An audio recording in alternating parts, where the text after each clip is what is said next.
त्यांच्या नावाचा उल्लेख नाही. माझा जो काय राग किंवा जो काय निषेध व्यक्त करायचा होता तो ज्यांनी भगतसिंग कोश्यारींनी जी महाराजांची निंदानालस्ती केली, राहुल कोरटकरने जे महाराजांबद्दल वक्तव्य केलं, बाबासाहेब आंबेडकरांबद्दल ज्यांनी निंदाजनक वक्तव्य केली, अशा वेळेला ज्यांनी तो स्टुडिओ तोडला अशा कार्यकर्त्यांच्या बद्दल माझं वक्तव्य होतं. आणि हे कार्यकर्ते या सभागृहाचे सदस्य नाहीत.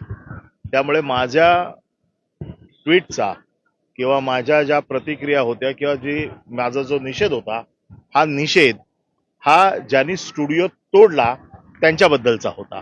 हा एकनाथ शिंदेबद्दल किंवा उपमुख्यमंत्र्यांबद्दल नव्हता, अशा प्रकारचं त्यांनी ठामपणे आपल्या साक्षीमध्ये सांगितलेलं आहे. आजची कारवाई जी आहे ती पूर्ण झाली, या केसची कारवाई पूर्ण झाली की याच्या पुढेही? नाही, याच्या पुढेही कारवाई सुरू राहील. आजची त्यांची साक्ष पूर्ण झालेली आहे. अशी माहिती मिळते की त्यांना माफी मागायला सांगण्यात आली होती आणि हा एक प्रक्रियेतला भाग असतो की तुम्ही दिलगिरी व्यक्त करता का. त्यांनी स्पष्ट सांगितलं की मी कुठलंही चुकीचं काम केलेलं नाही. मी सभागृहातल्या कुठल्याही सदस्याचा किंवा उपमुख्यमंत्र्यांचा अवमान केलेला नाही. मी ज्यांच्याबद्दल बोलले ते लोक सभागृहाचे सदस्य नाहीत आणि त्यांनी जे कृत्य करायला पाहिजे होतं ते चुकीचं आहे. याबद्दल मी माझं मत आजही ठाम आहे आणि त्यामुळे मी सभागृहाच्या कुठल्याही सदस्याचा किंवा सभागृहाचा अपमान केला नाही. त्यामुळे मी माफी मागणार नाही. पुढे तारीख काही देण्यात आली आहे? आता ही कार्यालयीन प्रक्रिया असते, त्या कार्यालयीन प्रक्रियेप्रमाणे पुढचे प्रकरण जाईल. पंतप्रधान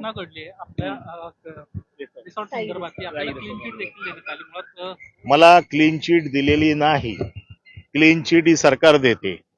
माझ्यावर जे गुन्हे दाखल झाले होते या गुन्ह्यांच्या बाबतीमध्ये माझी निर्दोष सुटका झालेली आहे आणि ही सुटका जे काही मीडियामधनं येते पुराव्या अभावी झाली असं देखील नाही. माझी पूर्ण ट्रायल चालली.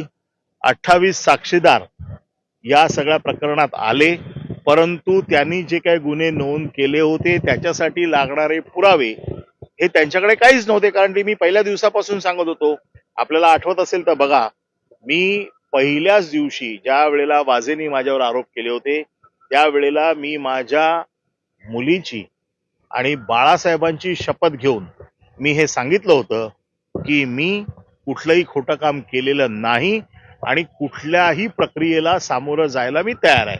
त्याप्रमाणे जेवढ्या चौकशा एजन्सीज आहेत त्यांच्यासमोर मी गेलो, कोर्टात मी गेलो आणि मी कोर्टातनं माझं निर्दोषत्व सिद्ध केलेलं आहे. मला सरकारने क्लीन चिट दिलेली नाही. माझी पूर्ण ट्रायल चालली.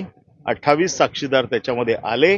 28 साक्षीदारामधला एकही साक्षीदार माझ्या विरोधातला आरोप सिद्ध करू शकला नाही आणि म्हणून कोर्टाने मला निर्दोष सोडलेलं आहे. सर, नरेंद्र मोदी यांनी काल हैदराबाद इथे भाषण केलं आणि जनतेला आवाहन केलं की 1 वर्ष सोने खरेदी करू नका, तुम्ही इंधन जपून वापरा. काय सांगाल?